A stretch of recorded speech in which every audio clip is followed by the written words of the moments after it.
After what feels like years of rumors and speculation, Honda finally announced the all-new Transalp 750. It's real, it's coming, and it looks awesome.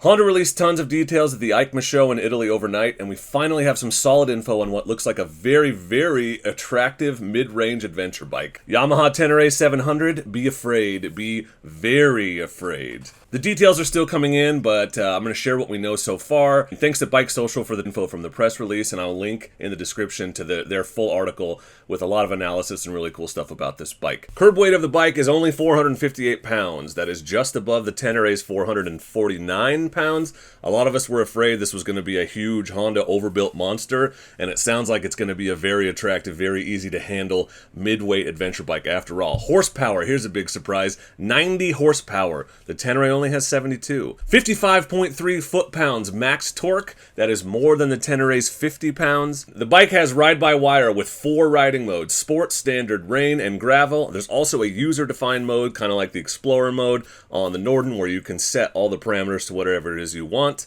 There are 3 engine braking levels, 2 ABS settings, and 5 levels of traction control. And yes, rear ABS can be switched off in the user-defined mode. Traction control can also be switched all the way off in the user-defined mode. The frame is made of what they're calling diamond steel and is supposedly 10% lighter than the 500X, which is a much smaller motorcycle. The new Transalp has a 4.46 gallon tank, a claimed 65 miles per gallon, which means you get about 240-ish miles of range out of the bike. Pretty good. It has a Showa suspension with decent travel, but only preload adjustable in the front and the rear. I feel like that is a miss. That's going to be a problem when competing with the other bikes that have fully adjustable suspension, but time will tell. The seat height is only 33.4 inches, which is very approachable, and there is in fact a low seat available at 32.2 inches, even better for those of you who might be vertically challenged. Again, they're making a very approachable but very solid motorcycle here. Very interesting choices, Honda. I'm pretty happy with it. 21-inch front, 18-inch rear tires. It's got a TFT dash with Bluetooth and a voice control interface, and somehow, on a bike less than $25,000, they're including self-canceling turn signals. Haven't seen that before. So there's going to be 3 color options. You see the tricolor and all the promotional information. There's a matte black and a matte gray. Those are the stats. What's it going to cost? No word on price, but if I had to guess, they're aiming directly at the Tenere 700. So the Tenere 700 is $10,300 right now, $10,300. My guess is they will come in around $11,000 or lower with the Transalp because they want to be competitive and stay out of the range that the Africa Twin is in. If they came in at $10,000 or less, $9,995, they'd have a real killer bike on their hands here. Not announced for the USA yet, but come on, Honda likes money.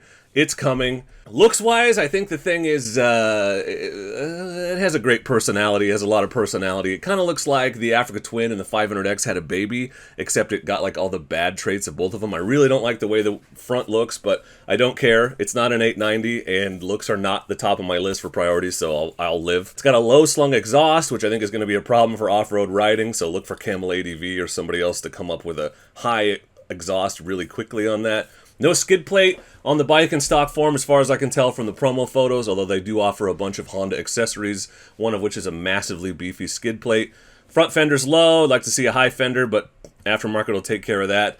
They are offering a ton of Honda accessories. You can see all that on the website on honda.co.uk. It's looking like this is going to be a sweet bike. I'm excited. I know that you guys are excited, and I'm so excited that, in fact, as soon as I get done making this video, I'm going to call the Honda dealership and see when I can pre-order one. So, what do you guys think about the Honda Transalp 750? Is it everything we thought it would be? I think, other than the suspension not being adjustable, they've nailed it. Unless this thing comes in at like $15,000, they have a real competitive, maybe the next big thing in adventure riding here, and I'm pretty stoked about it. But let's discuss it in the comments. Thank you for watching this quick and dirty video. I just had to get this information in front of you. I'm so excited.